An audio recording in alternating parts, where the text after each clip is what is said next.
Caríssimos irmãos e irmãs, nós celebramos hoje a festa da apresentação do Senhor. Essa festa, ela evoca duas outras festas. Ela faz referência à festa do Natal. Por quê? Porque é Jesus, menino recém-nascido, que é apresentado no templo. Jesus, menino recém-nascido, que é apresentado no templo 40 dias depois do Natal. Se vocês contarem da noite do dia 24, que já é a festa, já é a missa do galo. Se vocês contarem da noite do dia 24 até hoje, vocês vão contar 40 dias. Pois bem, faz referência à noite do Natal, porque 40 dias depois, e é Jesus menino apresentado, mas também faz referência à Páscoa, porque aquele menino que nasceu, aquele menino apresentado no templo, ele vem para fazer a vontade do Pai, e a vontade do Pai passa pela cruz. Nós podemos perceber esta realidade aqui no Evangelho de São Lucas, no capítulo 2, no versículo 35. Assim serão revelados os pensamentos de muitos corações. Simeão está dizendo isso a São José e a Nossa Senhora. Assim serão revelados os pensamentos de muitos corações. Quanto a ti, ele se volta para a Virgem Maria. Quanto a ti, uma espada te transpassará a alma. Isto é, imagine aqui o contexto. A Virgem Maria, que com São José vai ao templo apresentar um menino. O profeta Simeão está ali no templo e começa a profetizar coisas belas e grandes a respeito daquele menino. Este menino será grande, este menino, ele será admirado por muitos. Esse menino vai ser luz para iluminar as nações e glória para todo Israel. Este menino vai ser causa tanto de queda como de reerguimento para muitos em Israel. Ele será sinal de contradição.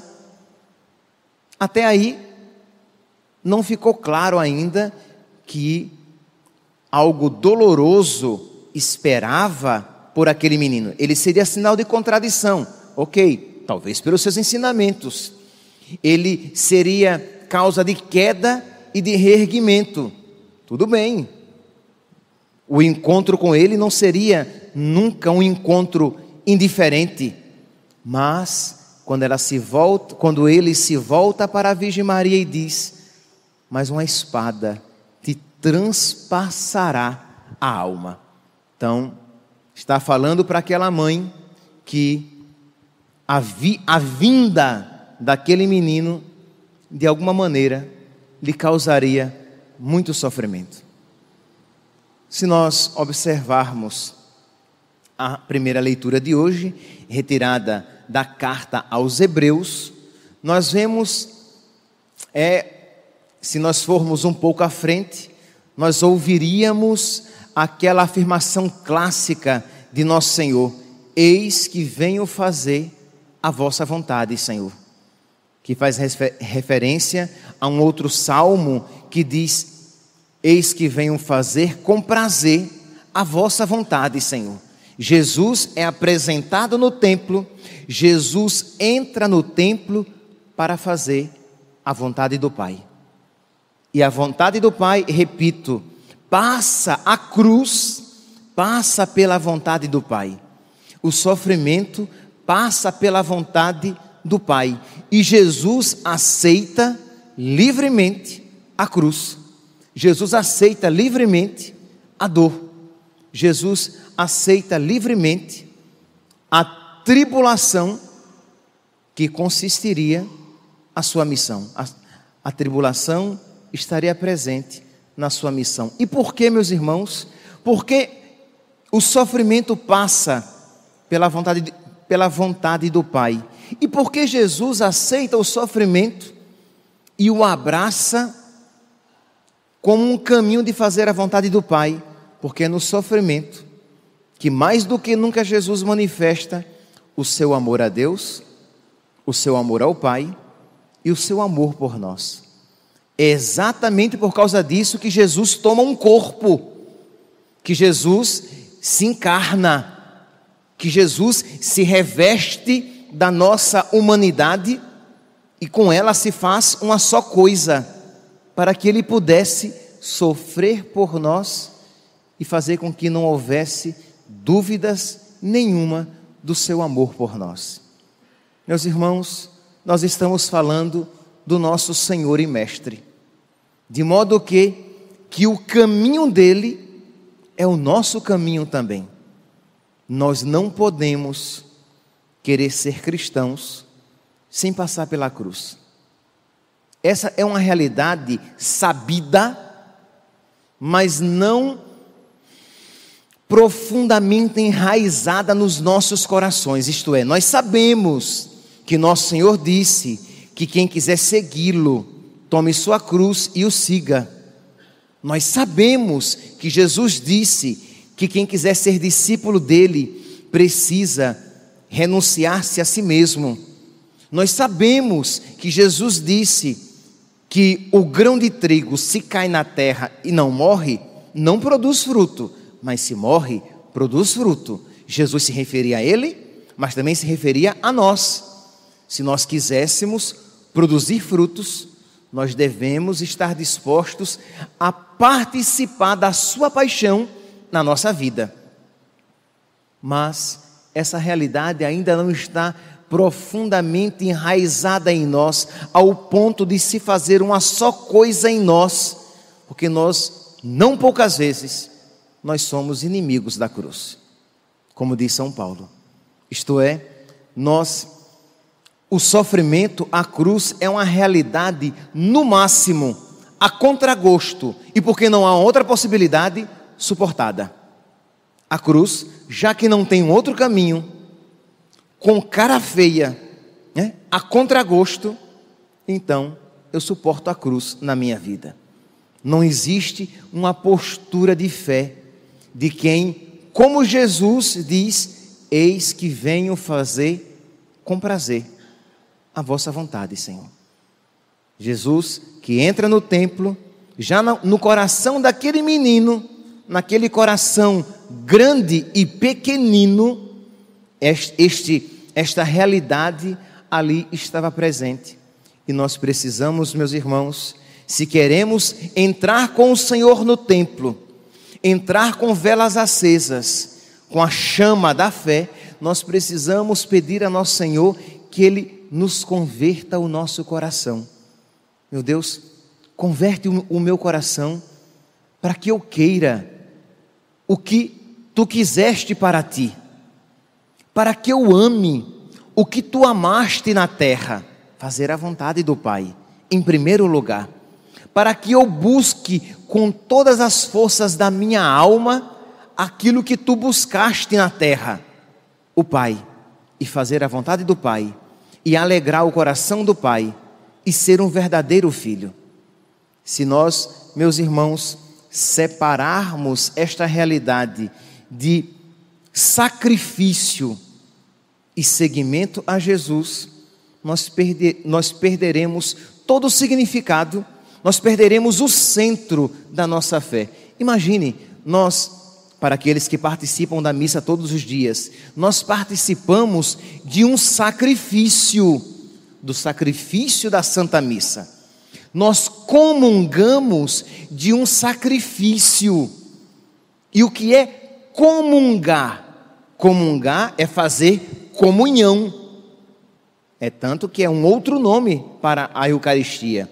Você já fez a sua primeira comunhão? Isto é, você já comungou Jesus pela primeira vez? Você já fez comunhão com Jesus pela primeira vez, daquela forma real e física? E para que é que nós fazemos comunhão? Para que é que nós nos aproximamos do altar de nosso Senhor? Para que é que nós fazemos comunhão com o santo sacrifício? Para reproduzir na nossa vida a vida de Jesus. Tendo em vós os mesmos sentimentos de Cristo Jesus. Meus irmãos, se nós não tivermos fé, mas uma fé viva, isto que eu estou dizendo é repulsivo. Se nós não tivermos fé e fé viva, isso causa ojeriza. Isso desperta em nós repulsa, uma vontade de dizer: eu não quero isso para mim.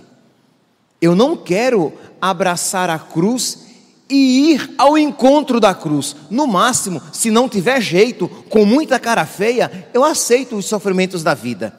Mas eu ir ao encontro da cruz, porque eu sei que ali está o caminho seguro da minha salvação e da salvação dos meus irmãos. Só um coração convertido, só um coração muito parecido com o coração de Jesus pode ter esses sentimentos na sua alma. Só um coração muito parecido com o coração de Jesus não se revoltaria com isso. Só um coração muito parecido com o coração de Jesus seria feliz com todas as dificuldades da vida, porque sabe que está fazendo a vontade do Pai, porque sabe que está fazendo a coisa certa, porque sabe que está amando de verdade, porque sabe que está caminhando para o céu. Precisamos pedir a Deus: converte o meu coração, Senhor. Eu creio, mas eu ainda não creio suficientemente. Eu creio, Senhor, mas a minha fé ainda é muito fraca. Ela não só não move montanhas, como não move um galho, um grão de areia no meu coração. Então precisamos suplicar a nosso Senhor dia após dia.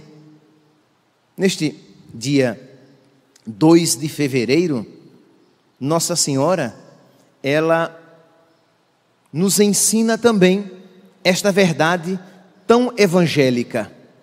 Se nós percorrêssemos as várias aparições e as palavras que Nossa Senhora diz nas suas aparições, nós veremos, e que os santos disseram nos seus ensinamentos, nós veremos esta mesma realidade. Hoje é também o dia de Nossa Senhora do Bom Sucesso, é celebrado no dia de hoje. E ela apareceu a uma religiosa e perguntou àquela religiosa se ela queria se oferecer, se ela aceitava sofrer pela conversão dos pecadores, se ela queria sofrer pelos católicos que no seu país passariam por muitas tribulações, pela igreja no seu país que passaria por grandes dificuldades. E ela aceitou. Ela ofereceu a vida dela pela igreja que sofreria no seu país. Perceberam aqui? A primeira parte da pregação, na primeira parte desta pregação, eu falava de você sofrer pelos seus pecados. Eu falava de você sofrer pela sua salvação. Eu falava de você sofrer pela sua conversão. Eu agora estou dando um outro passo. Isto é, nós temos que progredir de tal maneira que tenhamos uma magnanimidade, um amor, caridade tão grande no nosso coração, que nós estejamos dispostos a oferecer a nossa vida pela conversão dos nossos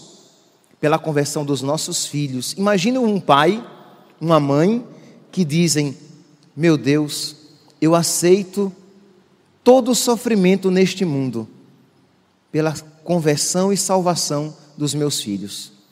Eu aceito participar da tua cruz mais intimamente pela salvação da minha esposa e do meu marido, pela minha família. Eu aceito, Senhor, sabendo que isso não é uma frase piedosamente romântica. Isto é, o sofrimento virá por meio de um sofrimento moral, virá por meio de uma doença, virá por meio de uma aridez espiritual. E você diz: eu aceito, Senhor, e beijo esta cruz como beijo na Sexta-feira Santa, sabendo que isso é para o meu bem e para o bem daqueles por quem eu rezo. Quando Nossa Senhora apareceu em Fátima, ela perguntou àquelas 3 crianças: vocês querem se oferecer pela conversão dos pecadores? Porque muitas almas se perdem porque não há quem por elas reze, quem por elas se sacrifique. E aquelas crianças ofereceram a própria vida, o sofrimento da própria vida, pela nossa conversão, pela conversão dos pecadores. Quando Padre Pio, que repetia tantas vezes que as almas se salvam a preço de sangue. Quando Santa Teresinha, que fazia penitências, orações e ofertava os seus sofrimentos pelos sacerdotes, pelos missionários, eles tinham esta consciência de que o sofrimento a cruz é o caminho mais seguro e mais fecundo para o amor, para a conversão nossa e daqueles por quem nós rezamos. Celebremos, meus santos. Celebremos hoje com as nossas velas acesas, com a nossa fé acesa. Celebremos este mistério de cruz e ressurreição, pedindo a Deus que fortifique a nossa fé, para que nós creiamos cada vez mais, e esta fé, muitas vezes dolorosa, já seja neste mundo causa da nossa alegria. Louvado seja nosso Senhor Jesus Cristo.